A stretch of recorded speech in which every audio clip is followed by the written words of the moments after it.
¿Qué pasaría si nos enteramos que la espía más famosa de la historia, tal vez la femme fatale por excelencia, no era tal cosa? ¿Fue Mata Hari la unión de inteligencia y belleza que pasó como mito a la historia?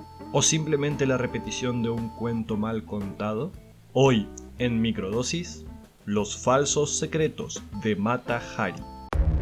Hola amigas y amigos, ¿cómo están? Mi nombre es Matías y les doy la bienvenida a una nueva microdosis. Hoy vamos a hablar de una de las mujeres más famosas de la historia, la célebre Mata Hari, de quien se dice que era una espía que utilizaba sus encantos para seducir a los hombres y así conseguir secretos importantísimos que luego eran de vital importancia en el marco de la Primera Guerra Mundial. Pero esto, ¿era realmente así? ¿Fue Mata Hari una super espía capaz de engañar a ejércitos enteros? Pues es lo que hoy vamos a intentar descubrir. Comencemos con un pequeño resumen sobre la persona de la cual vamos a estar hablando hoy. Margaretha Gertrudia Celle, que tal era su nombre real, había nacido en Leeuwarden, Países Bajos, el 7 de agosto de 1876. Pasaría a la historia como una célebre bailarina, cortesana y también espía, que utilizó las danzas brahmánicas y orientales para triunfar en los escenarios europeos. Provenía de una familia medianamente acomodada, al menos lo suficiente como para enviarla a estudiar a una escuela privada de magisterio. Entrada en la adolescencia, su belleza comenzó a causarle problemas. El director de la escuela comenzó a flirtear con ella y aunque no está claro si ella llegó a involucrarse o si fue víctima de acoso, el resultado fue que su padrino y tutor decidió sacarla de la institución. Cuando cumplió 18 años y sin haber terminado sus estudios, Margaretha respondió a un curioso anuncio de un periódico. Rudolf MacLeod, un capitán del ejército de las Indias Orientales Neerlandesas, lo que hoy es Indonesia, que era 20 años mayor que ella, buscaba esposa. En realidad parece que el anuncio fue publicado por un amigo del capitán a modo de broma, pero Margaretha respondió y tras una entrevista se prometieron, se casaron y se fueron a vivir a la isla de Java. Sin embargo, y para sorpresa de nadie, no fue un matrimonio feliz. Habían tenido un par de hijos, Norman y Jean, pero MacLeod cayó en el alcoholismo y comenzó a maltratar a su esposa y a las personas que lo rodeaban. Se había vuelto un personaje antipático a tal punto que había sufrido un intento de asesinato por parte del servicio doméstico que había envenenado la comida de la familia. Esto provocó la muerte de su hijo de 2 años, Norman. La pareja regresó a Europa en 1902, pero Margaretha decidió separarse de MacLeod. En un principio su hija Jean se había quedado con ella, pero durante una visita de MacLeod, este se la llevó y le negó volver a ver a su madre. Desde su regreso a Europa, Margaretha tuvo que sobrevivir por su cuenta y creó el personaje que se convertiría en su alias, Mata Hari, que en malayo significa ojo del día en referencia al sol.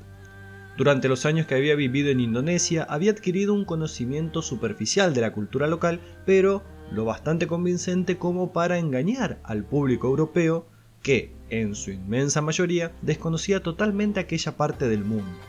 Así se inventó una historia personal, según la cual era una princesa de Java que había sido iniciada en las danzas sacras del hinduismo y, aunque éstas poco tenían que ver con sus bailes, su atrevido atuendo hizo que nadie se molestase en averiguar si la actuación o la puesta en escena eran realmente fidedignas.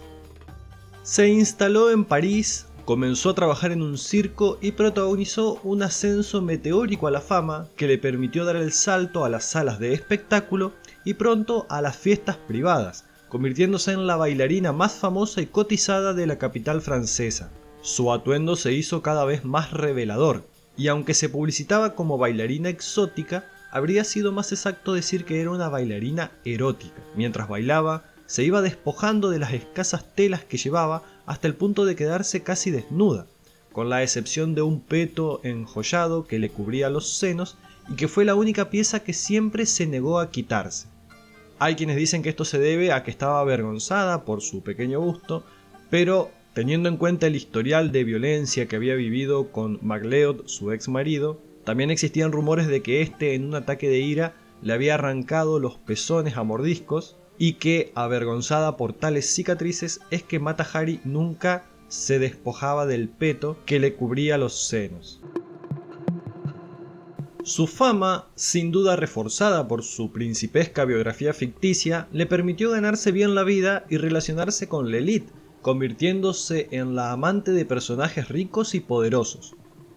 Pero todo esto le giró en contra cuando su ex marido le prohibió volver a ver a su hija, puesto que a los ojos de la sociedad era una mujer lujuriosa y no disponía de los apoyos necesarios para iniciar un proceso legal en contra de un capitán del ejército colonial.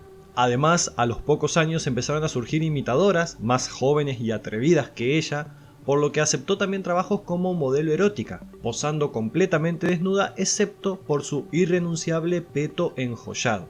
En un momento donde comenzaba el furor del periodismo sensacionalista, podríamos comparar a Mata Hari con las vedettes actuales y marcar aquí un poco el inicio del llamado periodismo de espectáculo consumido por las masas, que persigue a mujeres a las que les gusta sacarse la ropa y pelearse las unas con las otras. ¿Y cómo es que esta mujer termina convirtiéndose en espía?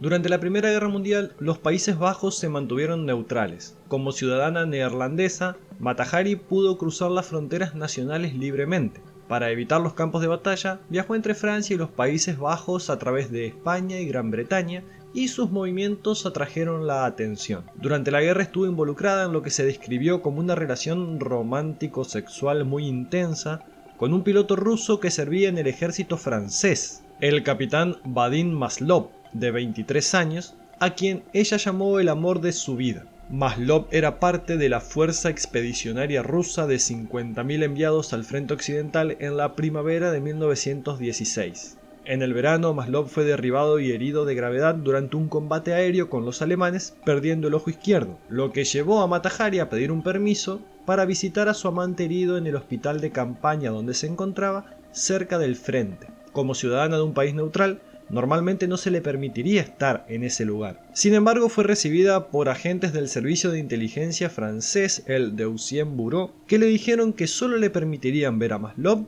si aceptaba trabajar como espía para Francia. Antes de la guerra, Mata Hari había actuado varias veces ante el príncipe heredero Guillermo de Prusia, hijo mayor del Kaiser Guillermo II, y general de alto rango en el frente occidental. El Deuxième Bureau creía que podía obtener información si Mata Hari seducía al príncipe heredero y le sonsacaba algunos secretos militares.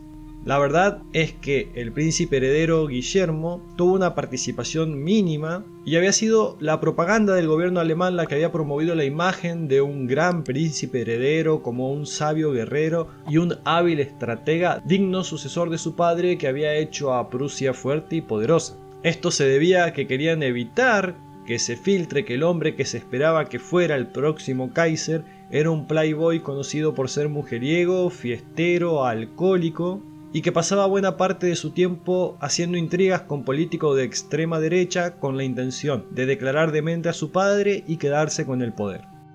Sin saber que el príncipe heredero no tenía mucho que ver con la dirección del quinto ejército, el Deuxième Bureau le ofreció a Mata Hari 1.000.000 de francos si podía seducirlo y proporcionar a Francia una buena inteligencia sobre los planes alemanes. El contacto de Mata Hari con el Deuxième Bureau fue el capitán Georges Ladux, nombre que por favor retengan ya que se va a convertir en un personaje importante más adelante en esta historia. A fines de 1916, Mata Hari viajó a Madrid, donde se reunió con el agregado militar alemán, el mayor Arnold Kalle, y le preguntó si podía concretar una reunión con el príncipe heredero Guillermo. Durante esta reunión, Mata Hari aparentemente había ofrecido compartir secretos franceses con Alemania a cambio de dinero, aunque aún no está claro si esto fue por codicia o por un intento de lograr llegar hasta el príncipe.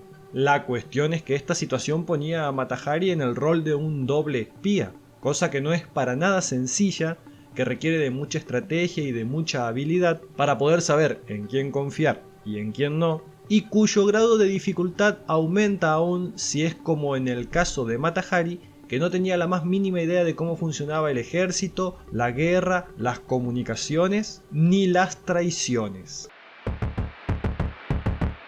Tan solo unos días más tarde, ya en enero de 1917, el mayor Kalle transmitió mensajes de radio a Berlín describiendo las actividades de un espía alemán con el nombre en código H21, cuya biografía coincidía tan estrechamente con la de Mata Hari que era evidente que el agente H-21 solo podía ser ella.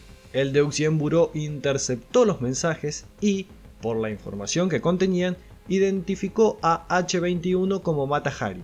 Los mensajes estaban cifrados con un código que la inteligencia alemana sabía que los franceses ya habían roto, lo que sugiere que los mensajes fueron ideados con la firme intención de exponer a Mata Hari como espía para que fuera arrestada por los franceses. Esto se debe a que Walter Nicolai, jefe de inteligencia del ejército alemán, se molestó mucho porque Mata Hari no le había proporcionado ninguna inteligencia digna de ese nombre, sino que le vendió a los alemanes un simple chisme parisino sobre la vida sexual de los políticos y generales franceses, y decidió que la mejor manera de terminar su empleo era exponiéndola como una doble espía. El mensaje sobre los servicios del espía H-21 llegó efectivamente a Georges Ladux. ¿Se acuerdan que les dije que retengan este nombre ya que era quien era el contacto de Mata Hari en el ejército francés? Quien sospechaba que ella podría terminar como una agente doble, situación que era muy común entre los civiles que se veían involucrados en un caso de espionaje, que intentaban sacar provecho también espiando para la contraparte. Ladux hizo que la arresten y la acusó de espionaje. Mata Hari es finalmente arrestada en París. Si recuerdan, hace un rato les hablé cómo en esta época había nacido el periodismo de espectáculo, asusando peleas entre vedettes para poder vender mayor cantidad de ejemplares. Es así como durante su estancia en España se había vinculado a Mata Hari con el diplomático y periodista guatemalteco Enrique Gómez Carrillo. Se dice que su mujer, Raquel Meyer, cantante y actriz española, celosa de lo que los diarios publicaban acerca de la relación entre Mata Hari y su marido, fue quien avisó a la policía francesa del hotel donde se hospedaba Mata Hari para que la pudiesen arrestar. Sin embargo, no hay ninguna prueba concreta de que tal relación hubiese existido y todo sería más bien una especulación de la prensa ávida por venderles escándalos a su público. Años más tarde, cuando la fama de Mata Hari trascendiese a nivel internacional, el propio Enrique Gómez Carrillo escribiría un libro donde contaba sobre su tumultuoso amor, pero lo cierto es que cotejando determinados viajes y fechas no hay forma ni siquiera de ubicar a Enrique Gómez Carrillo y a Mata Hari en la misma ciudad al mismo tiempo. Si bien como un escándalo es algo que vende mucho, la realidad es que esta versión acerca de Raquel delatando a Mata Hari no tiene un sustento real. En un juicio cargado de irregularidades, Mata Hari es encontrada culpable de espionaje y alta traición y condenada a muerte. Ella siempre sostuvo que no había dado a los alemanes ninguna información de valor a pesar de la oferta que le hicieron, porque lo habría considerado una traición a Francia, su país de adopción. Allí supuestamente pronunció una famosa frase que pasó a la historia, donde dijo: "Una ramera, sí, pero traidora, nunca". Es probable que ni siquiera el Deuxième Bureau creyera en la culpabilidad de Mata Hari y que solo necesitaran una cabeza de turco a la cual atribuir la responsabilidad de las graves pérdidas francesas durante la guerra. Durante el juicio, los agentes de inteligencia desmontaron la historia de la princesa de Java que Mata Hari había tejido a lo largo de su vida como una prueba de que se trataba de una mujer sin escrúpulos, lujuriosa y que había vivido del engaño. Ninguno de sus amantes intervino para salvarla. Cayó sobre ella el peso de la muerte de más de 50.000 soldados, en un juicio en el cual no se le garantizó el derecho a la defensa e incluso se presentaron pruebas fabricadas por los propios mandos de la inteligencia francesa. Al amanecer del 15 de octubre de 1917, Mata Hari fue asesinada por un pelotón de fusilamiento. Su cuerpo, al no tener familiares que lo reclamen, fue donado a la ciencia y se decidió conservar y embalsamar su cabeza, que desapareció en 1958, por lo cual podemos suponer que se encuentra en este momento en las manos de algún coleccionista con un gusto particularmente tétrico. Cuentan que Mata Hari, al enfrentar al pelotón de fusilamiento, pidió que no le venden los ojos e incluso les lanzó un beso a los soldados, hecho que explicaría por qué de las 12 balas disparadas solo 3 dieron en su cuerpo. No se dispone de ninguna foto de estos últimos momentos, así que no podemos saber si este relato es cierto o solo el epílogo de su leyenda personal, que le permitió sobrevivir durante muchos años, pero que finalmente le costó la vida.